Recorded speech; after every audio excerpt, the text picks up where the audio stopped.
All right. Well, how about that?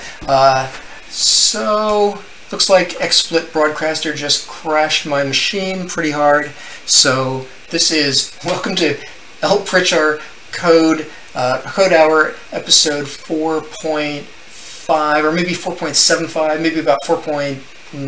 I think we got to. I had about 20 minutes left that I was going to do, so I'm going to try and do the last 20 minutes of the show here. And we had just, if you're just joining us, or if you got that gap when the machine crashed, we had just gotten to the point where in iOS world we were about to implement the calculator and implement and hook it up the view model to the view in iOS world.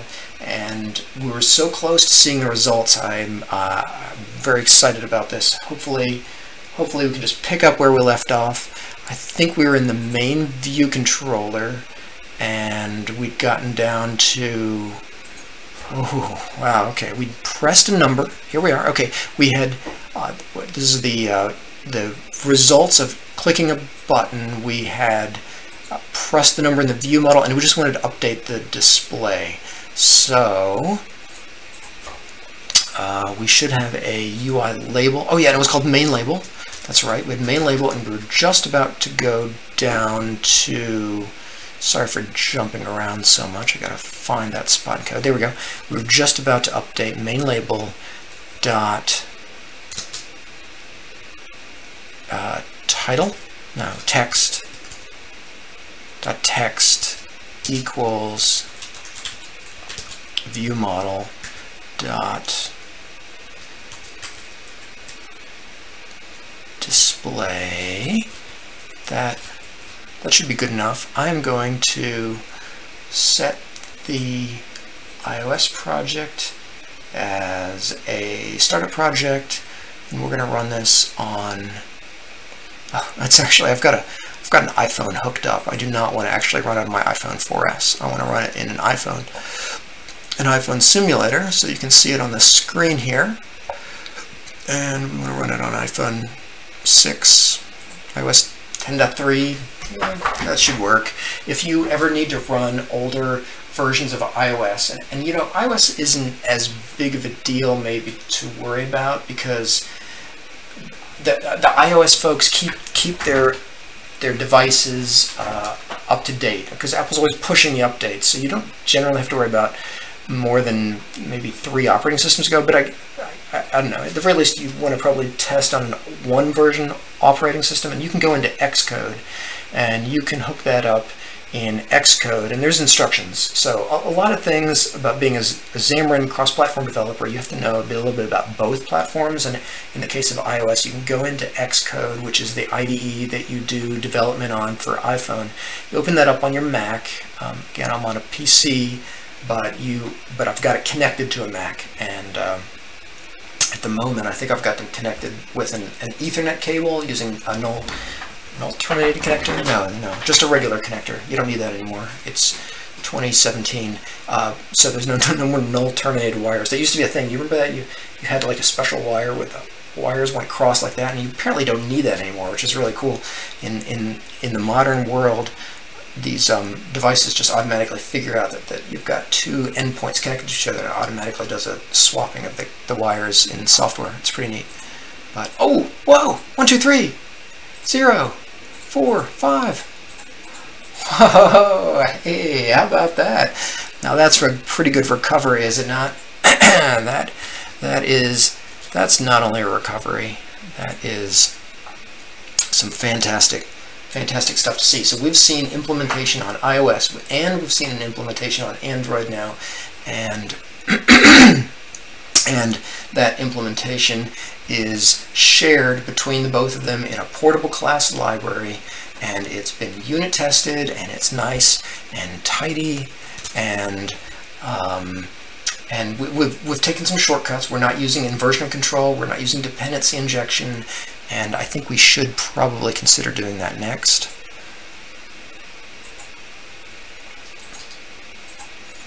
And that'll be just a quick, oops, wrong thing. Oh, Code Hour. I meant to tell you, guys, if you notice the intro video in the beginning of, well, part 1 of episode 4. Anyway, that had a fancy little animation with letters dropping down and stuff like that. I had a lot of fun writing that in iOS, C# iOS code with animations, custom animations. That's all in a project called Code Hour, which is up on my GitHub page, and highly encourage you to check that out if you want to see how to do more advanced Xamarin stuff with animations and stuff like that. That is on github.com/lpritchar/code-hour, and I can post that in the show notes. And that is not why we came in here. We came to go to mobile calc, and we just wanted to say we implemented numbers in iOS. Numbers 0, actually I did 0 through 9. Went crazy, we got them all. Got all the numbers.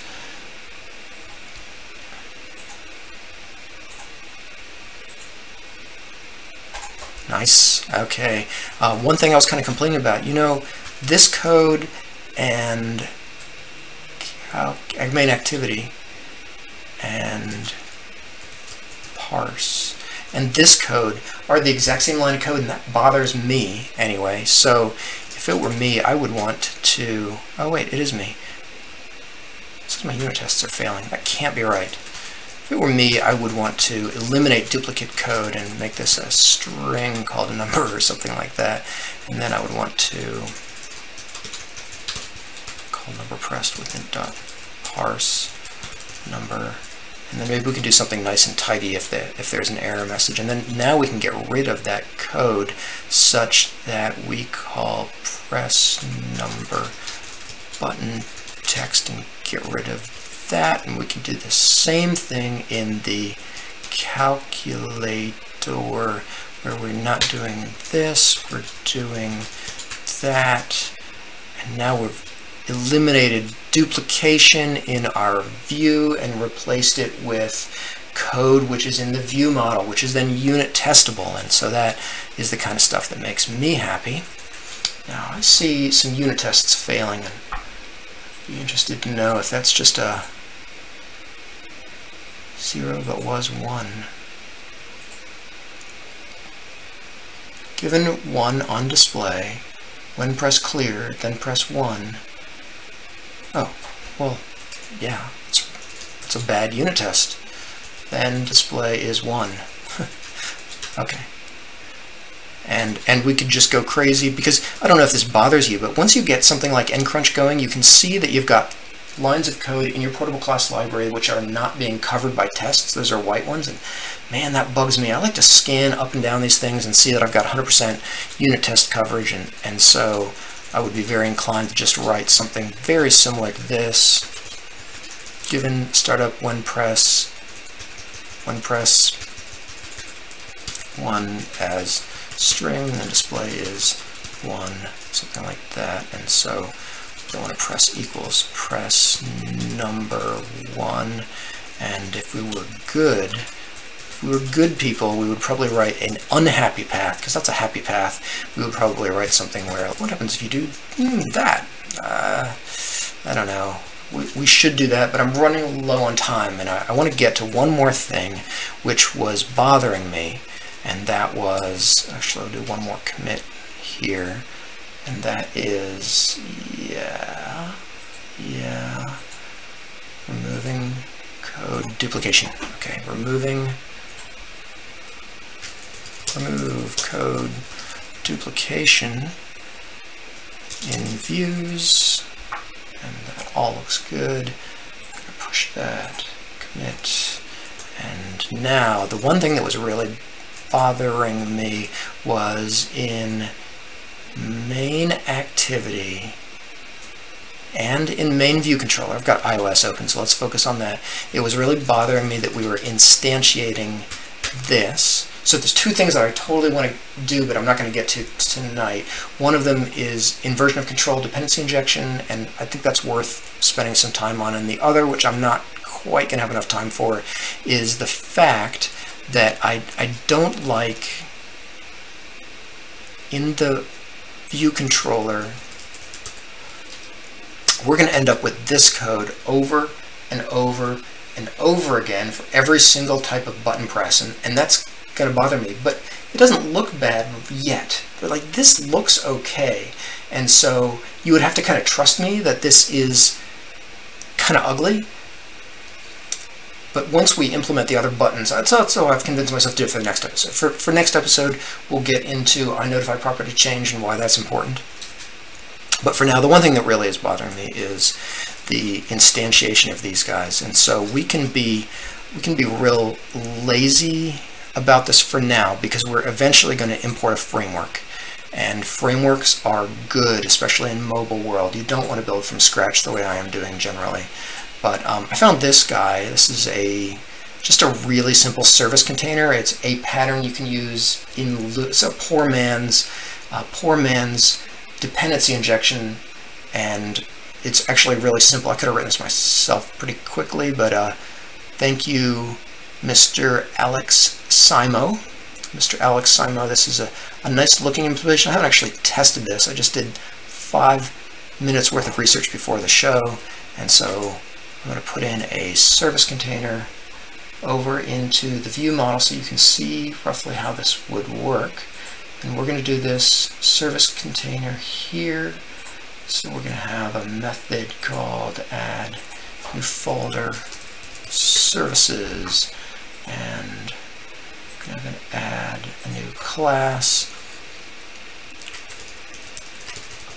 service container, I think we called it.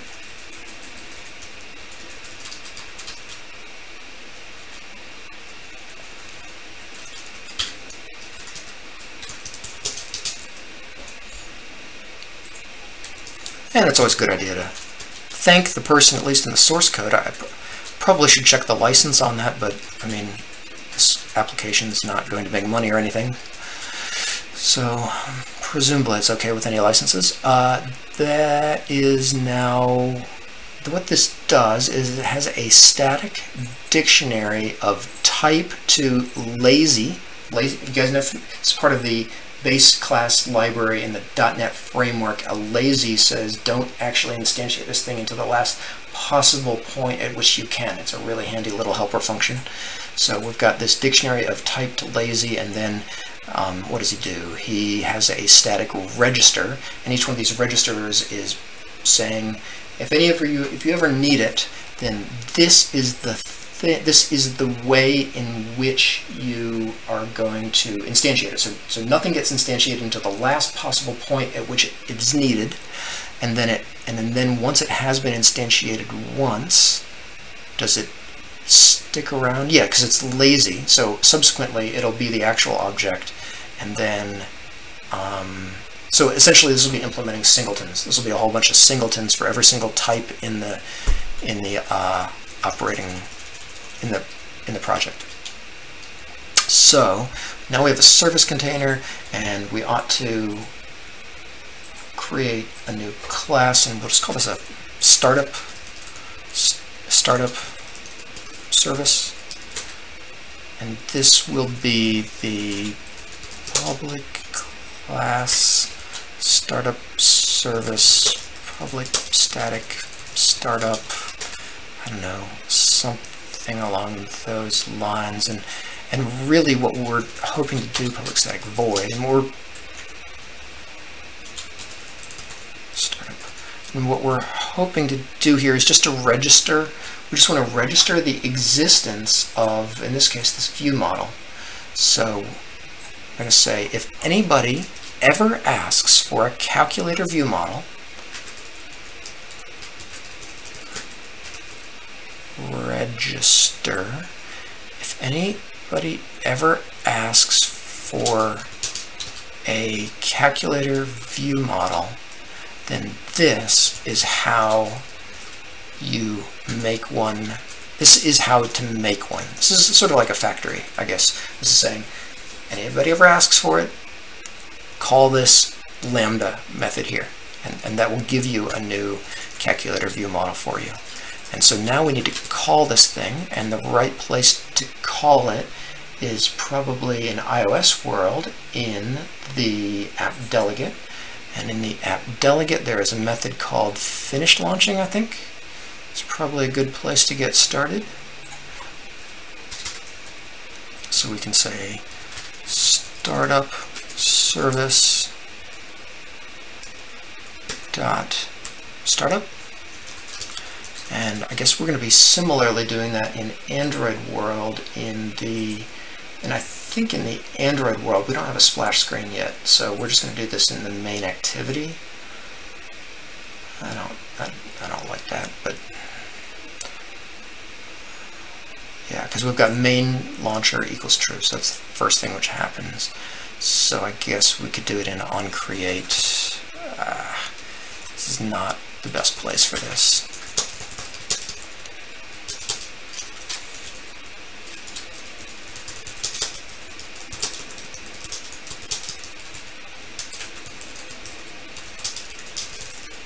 Yeah, something like that. Okay. And now, let's see if this works in the main ViewController, which is now a terrible name. Now we probably want this to be called the calculator ViewController, but anyway, for now, the view model is equal to, and we want to retrieve it out of the service container. So service container.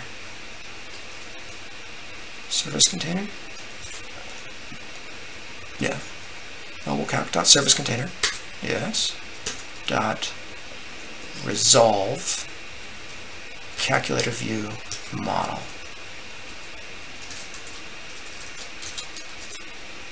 And that's read only. Sure. I don't know. What do you think? Is that going to work? If this works, we're going to need to do this over in the calculator.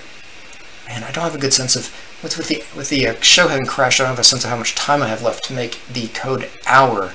But let's see, I'm 10 minutes over, and I think there was a 10 minutes gap, so I think this will be the last thing I do, and then we'll call it a night. Now, over in the main activity, we need to no longer instantiate this. And in case you're, so I kind of already explained a little bit about the benefits of dependency injection in a mobile-centric world, and that is primarily about wanting to be able to get services that are platform-specific services in your PCL. You're up here and you want to be able to get something from down here, you can just call into your dependency injection service. But more generally, of course, one of the big benefits of dependency injection is you're giving up control over the lifetime of your object, and you're centralizing that. And so it's really handy potentially to be able to say, well, I want this object to be a singleton, and I want this other object to be instantiated per request, and I want this other object to have a lifetime of the page that it's being hosted on, or something like that. We don't have that with our service container, but it should work. Okay. Last thing I wanted to do. Nope, that's it. Let's run this thing. And while that's running, I'm going to push my luck, and I'm going to open up Genymotion. Compiling and opening Genymotion and running an encoder and encoding my screen and sending the bits all over the internet. I'm really asking for trouble here. So this is either going to work and be a nice refactoring, or hey, all right, there we go. And that looks identical to what we had before, and we know that it must have called into the service container and retrieved our calculator view model using dependency injection, sort of, using inversion control anyway. One last thing. Oops, I didn't say start. This may not work. I have some difficulties with networking on my machine with VirtualBox, which is what Genymotion is hosted, uses under the covers. It uses VirtualBox for virtual machines, and if this doesn't work, I'm not going to try too hard, but it is looking like it's good. Sometimes I need to open up VirtualBox and delete my adapters, my network adapters, and that makes things magically work, and it looks like it just worked right out of the box. So HTC Desire, no, that's my physical device. I want you to run on Genymotion, F5, and if this works, I'm going to call this a show. Huh. Oh. I instantiated the view model. I had an extra semicolon. That shouldn't have caused a problem, should it?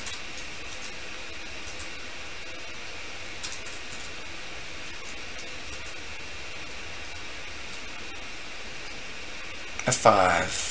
Try it again. Still think that's weird that an extra semicolon would have caused that problem.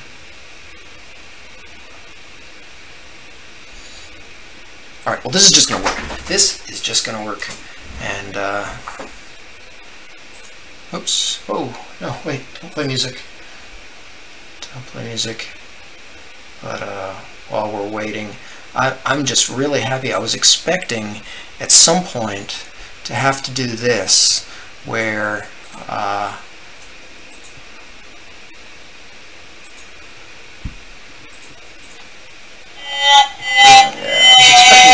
that at some point tonight, but actually the only reason I really deserve it is for having crashed my machine. So that, once again, is the, I'm going to plug this thing for all it's worth. That is the Siren of Shame. Hooks up to your continuous integration server.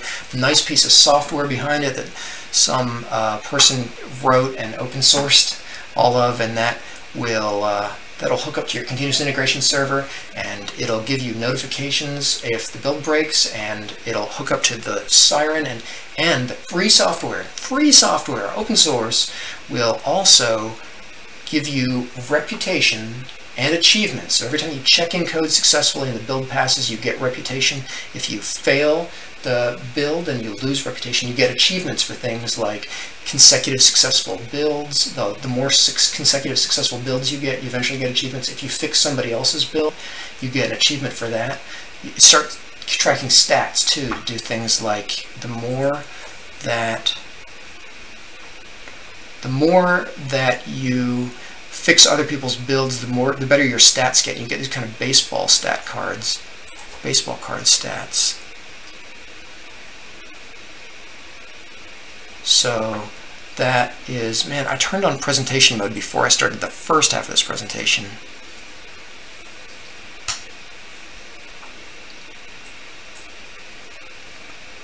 I think this is a problem because this needs to be done later. I think this is a problem because I don't have my startup.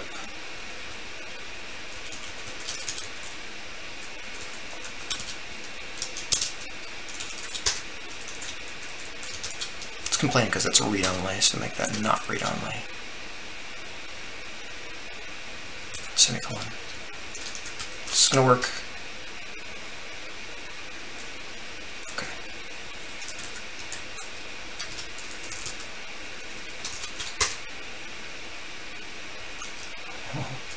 It's actually going fast. I was gonna bore you with, oh wow, it worked, fantastic. I was gonna bore you with all about this product over here because I make a little bit of money on it for purchases of the hardware. The software is free.